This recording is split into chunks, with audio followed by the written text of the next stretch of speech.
안녕하십니까, 박정호입니다. 네, 이번 방송은 지난 미국 현지 시간 기준 금요일 뉴욕 증시가 화색을 좀 나왔는데, 그런 흐름 및 고용 지표라든지 여러 가지 조금 이야기해보는 그런 시간 가져볼까 합니다. 영상 하단에 구독과 좋아요 버튼 눌러주시고 이야기 시작해보도록 하겠습니다. 우선 나스닥 같은 경우 굉장히 하락이 컸었죠. 그랬다가 다시 이렇게 상승도 크게 좀 발생을 했던 부분이었고, 이렇게 다우도 그렇고 S&P 500도 상승으로 마감을 했던 미증시의 금요일이었다라고 볼 수 있겠는데, 그런 가운데 고용 지표가 발표가 됐고 5월 고용이 67만 명 증가를 했다. 예상치 못 미치지만 전달 비해 2배 늘었다라는 표현이 나와 있습니다. 예상치에 근데 미치고 오히려 이제 고용이 많이 늘어났을 경우에 오히려 시장이 빠질 가능성이 있었는데, 오히려 이제 예상치에 못 미치던 게 증시에는 긍정적으로 작용했다라고 볼 수 있겠고, 이게 뭔 소리냐라고 봤을 때는 지금 연준은 계속적으로 고용에 대한 부분을 확인을 해서 테이퍼링과 금리 인상에 대한 시기를 조정하겠다는 식의 그런 입장성, 그런 멘트들을 계속적으로 쳤었던 부분이었고, 그런 가운데 고용이 증가를 했다. 다만 예상치 못 미쳤다는 거죠.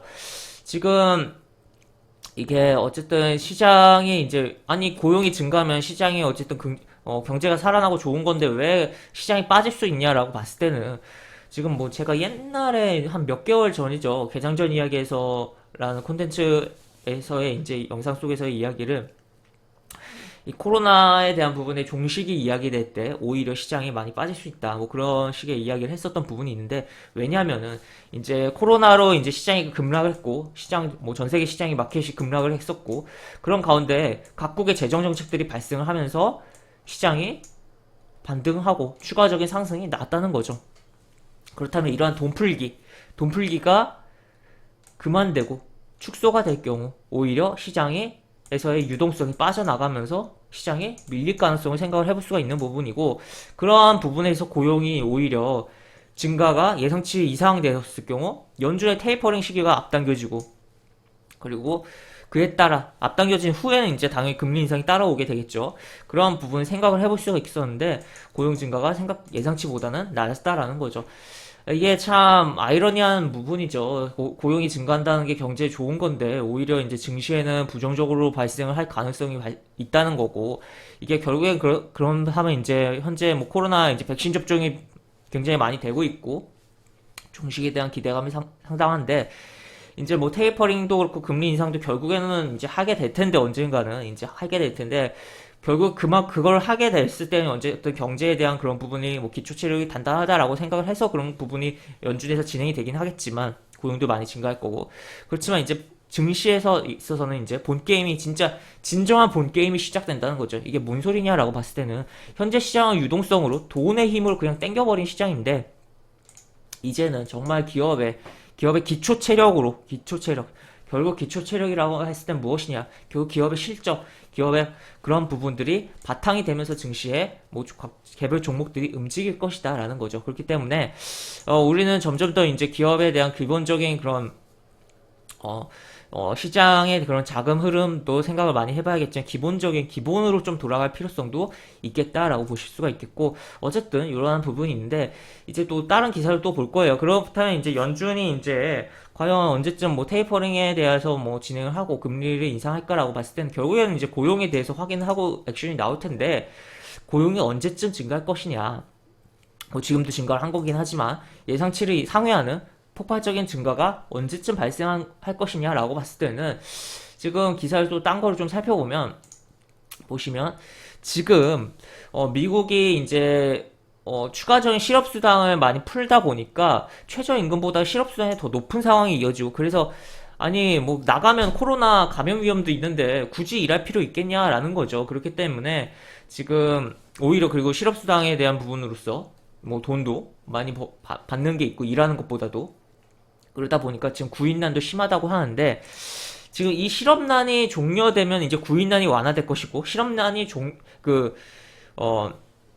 실업수당이 종료되면 이제 고용률도, 당연히 구인난이 심각한데 이제 사람들이 이제 일을 구하겠다고 이렇게 나오면은 당연히 자연스레 고용이 증가를 하겠죠. 그리고 주요 기업들의 이런 내용들도 내용이 나와 있고, 임금을 인상하겠다라는 내용도 보시면, 지금 진짜 좀 황당하다고까지도 표현할 수 있는 게 주정부의 실업수당 포함하면 최대 600달러까지 뭐 수령 가능한데 시급으로 환산한 16달러로 연방정부 최저임금의 두 배가 넘는 아니 최저임금의 두 배가 넘는데 누가 일을 하려고 하겠습니까? 현재 미국에서. 그렇기 때문에 이런 현상들이 지금 나오고 있고 지금 뭐 그렇기 때문에 뭐 고용이 어쨌든 증가는 좀 했다라고 할 수 있지만 또 한편에선 기업들의 사람이 모자라서 지금 난리인 그런 상황도 연출되고 있는 미국이다라고 볼 수 있겠으며 지금 보시면 추가로 여기 중요한 내용은 요겁니다. 추가 실업수당 제도는 오는 9월 6일 종료된다.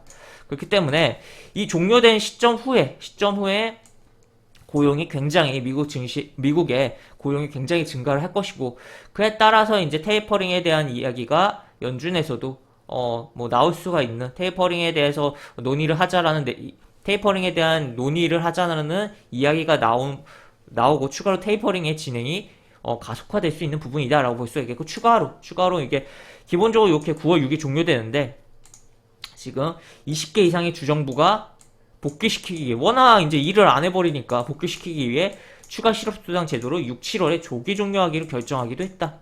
그렇기 때문에 지금 이제 기본적으로 가장 폭발적으로 이제 미국의 고용이 증가는 아무래도 9월 내지 뭐 9월보다도 더 빠를 수가 있겠죠. 종료가 이 시점이니까. 물론 살짝의 뭐 앞뒤로의 시간차가 발생할 수 있겠지만 요 부분과 추가로 20개 주에 6, 7월에 조기 종료하기로 했다라는 거. 그렇기 때문에 지금 어쨌든 이 여름이 지나면 슬슬 이제 연준은 테이퍼링에 대해서 이야기를 할 거고 뭐 그런 부분이 계속적으로 뭐 시장에도 영향을 주지 않을까라고도 생각을 해볼 수 있는 부분이다라고 볼 수 있겠습니다. 그런 가운데 좀 또 하나를 또 보면 지금 이제 6월에 정말 뭐 좀 생각을 해봐야 될 게 바로 CPI 물가 지표입니다. 지금 지난번에 이 CPI가 굉장히 높게 나오면서 미 증시도 그렇고 우리 증시에도 영향을 줬던 부분이 있는데 그리고 저는 또 유럽의 CPI에 대해서도 좀 굉장히 신경을 썼던 부분인데 하여튼 그런 부분인데 하여튼 이제 오늘 10월로 예정된 미국 소비자 물가 지수가 놀라게 다시 한번 조기 긴축 우려가 확대된다라는 거죠. 그렇기 때문에 요것도 주목을 해보자. 그러니까 기본적으로 고용에 있어서는 일단은 뭐 발표된 거에 있어서는 현재 이렇게 됐기 때문에 지금 금요일 장에서 미 증시가 이런 식으로 진행이 됐었던 부분이고 다만 여기 지금 이렇게 종료가 되는 시점들이 분명히 있기 때문에 요거에 따라서 고용이 갑자기 지금 뭐 예상치 하회하고 평이하게 증가하고 있지만 갑자기 예상치로 확 상회하면서 증가할 수 있다. 그에 따라 연준의 행보가 달라질 것이다 라고 생각을 해볼 수가 있겠고 추가로 요것도 주시하자. 예상치를 과하게 상회할 경우 시장의 조기 긴축에 대한 테이퍼링 금리 인상에 대해서 생각을 하면서 시장이 빠질 수가 있는 부분이고 그에 따라서 글로벌 증시가 흔들릴 가능성을 우리는 열어두고 미국에 대해서 관심을 가져야 되는 미국의 경제에 관심을 가져야 되는 상황으로 연출되고 있다라고 볼 수 있겠습니다. 그래서 이런 식으로 지금 뭐 워낙 미국이라는 국가가 미국 증시가 전 세계 증시에서 굉장히 많은 부분을 차지하고 있고 또 미국이라는 국가가 전 세계에 대한 영향력이 크기 때문에 항상 뭐 중요하게 좀 생각해 봐야 되는 부분이고 또 우리나라 같은 경우 뭐 안보랑도 연결된 부분도 있고 여러 가지 부분이 있고 또 추가로 이제 그래서 항상 미국에 대해서는 뭐 계속적으로 정보에 대해서 생각을 해봐야 되는 부분이고 또 추가로 우리나라 같은 경우 이제 중국과의 경제에 있어서 굉장히 엮인 부분이 많기 때문에 지금 뭐 두 국가의 막 트러블도 있고 여러 가지 복잡한 과정 속에서 우리는 항상 두 국가에 대해서 행동에 대해서 굉장히 신경을 많이 써야 되는 부분이다라고 좀 정리를 해볼 수가 있겠습니다. 그래서 오늘 뭐 해당 기사들 보면서 그냥 미국에 대해서 경제에 대해서 그냥 이렇게 약간 여러 가지 이야기 좀 해봤는데 하여튼 이러한 부분이다라는 정도 틀을 좀 잡고서 시장을 보시면 좋을 것 같다라고 이야기를 드리면서 해당 영상을 마무리를 해보도록 하겠습니다. 영상 하단에 보시면 설명과 댓글 부분에 동일한 링크가 들어가고 이 링크 타고 들어오시면 제가 운영하는 무료 카톡방으로 입장하실 수 있고 입장하시면 장중에 시황 관련 코멘트 많이 해드린 부분이 있으니까 이 부분도 참고해보시면 많은 도움이 되지 않을까 싶습니다. 이상 박준호였습니다. 네, 감사합니다.